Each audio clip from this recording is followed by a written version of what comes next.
তাসবি দানায় তাসবি গুনলে নবীকে অপমান করা হবে। আঙ্গুলে তাসবি গণনা করতে হবে, প্রমাণে 4টি সহিহ হাদিস আছে। তার একটি সহিহ হাদিস হচ্ছে ডান হাতে তাসবি গণনা করতে হবে। তার একটি সহিহ হাদিস হচ্ছে আঙ্গুল বিচারের কাঠ গড়াতে কথা বলবে, আঙ্গুল বিচারের কাঠ গড়াতে বলবে, আল্লাহ আমার মাধ্যমে লোকটি তাসবি পাঠ করেছে, দয়া করে তুমি একে ক্ষমা করে দাও।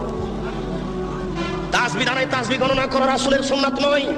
আল্লাহ রাসূল বলছেন তারা এত তাসবিহ তাহলিল জিকির আজকার করবে, তোমাদের জিকির তাদের কাছে কিছুই নয়। তোমাদের সালাত, তোমাদের নামাজ, তোমাদের রোজা, তোমাদের জিকির আজকার তাদের কাছে কিছুই নয়। শোনো আলী, ইন্নামা তাজুদুনা ফাকতুলহুম, তোমরা যদি তাদের পাও তাহলে তাদের কুরবানি করো। যারা তাদের হত্যা করতে পারবে তারাই সবচেয়ে বেশি নেকি পাবে, যারা তাদের হত্যা করতে পারবে তারাই সবচেয়ে বেশি নেকি পাবে। নেনেবেত এক শ্রেণীর নামাজিকে আল্লাহ রাসূল হত্যা করতে বললেন, এক শ্রেণীর রোজাদারকে আল্লাহ রাসূল হত্যা করতে বললেন, এক শ্রেণীর জিকির আজকারকারীকে আল্লাহ রাসূল হত্যা করতে বললেন। আমি এখন যদি আপনাকে বলি এই, তাহলে আপনি কষ্ট পাবেন। আপনি হাদিসটি বুখারী মুসলিমের নিজে পড়ে দেখুন, বিবেচনা করুন, চিন্তা ভাবনা করুন। ওই যুগ আর নেই যে যুগে আপনার সামনে আমি ধুলা ছিটিয়ে চলে গেলাম চোখের সামনে। এখন বুখারী বাংলায়, মুসলিম বাংলায়, আবু দাউদ, নাসাই, তিরমিজি সব বাংলায়।